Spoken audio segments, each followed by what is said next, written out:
तुम्ही आता फारच खोलात चाललात, म्हणून तुम्हाला एक सांगतो की फसवं समाधान हवं असेल तर घ्या. दाखला मिळाल्यानंतर त्याच्या आधारे निवडणूक, ऍडमिशन, नोकरी मिळत नाही. त्यासाठी पडताळणी लागते, व्हेरिफिकेशन लागतं. जे व्हेरिफिकेशन मिळताना सगळं बारीक बारीक बारीक बारीक पाहिलं जातं. त्यातले बरेच दाखले समाधान मिळाला, कुणबी दाखला मिळाला पण व्हेरिफिकेशन मध्ये टिकत नाही.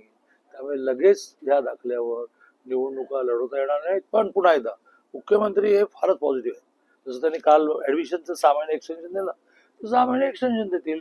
पण 6 महिन्यानंतर का होईना, जर नोंदी नीट जुळल्या नाहीत तर निवडणूक रद्द होईल. मी अगदी स्पष्टच सांगतो की जर 10% SCBC मध्ये, पूर्वीच्या EWS मध्ये सगळं होतं, काय नव्हतं सांगू तुम्हाला? पॉलिटिकल आरक्षण. आता सगळी जी चालली आहे धडपड, ती पॉलिटिकल आरक्षणासाठी चालली. आम्हाला गावचं सरपंच व्हायचं, पण व्हा ना, कायद्याची चौकटीत व्हा, नाही तर व्हाल आणि 6 महिन्यांनी कॅन्सल होईल. आता isakal.com आहे देशातील नंबर 1 ची मराठी न्यूज वेबसाईट. प्रत्येक अपडेटसाठी isakal.com ला नक्की भेट द्या.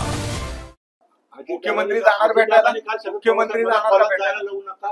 कोण म्हणाल? अजितदादा म्हणले, पवार साहेबांनी सांगितलं घटनेत बदल करा. अजितदादा म्हणले मला जास्त खोलात जायला लावू नका. देवेंजींमध्ये आणि अजितदादांमध्ये फरक असा आहे की देवेंजी जे खरं आहे तेही बोलणं टाळतात, ते माणसं जपतात. अजितदादा आमच्या फटकळ, ते कधी कधी तसं लागतं आणि तेव्हा ते म्हणे बोलायला लावू नका, नाही तर सगळं काढत इतिहास. तर जे इतिहास आहे ना, ते त्यांच्या घरातले त्यांचे पुतणे आहेत त्यांचे, आणि त्याच्या वेळेला त्यांचा फर्स्ट कन्सल्टंट अजितदादाच होता. आता वितुष्ट निर्माण झालं. प्रत्येक गोष्ट अजितदादांना विचारून केली की नाही, दादांना सगळं माहिती आहे.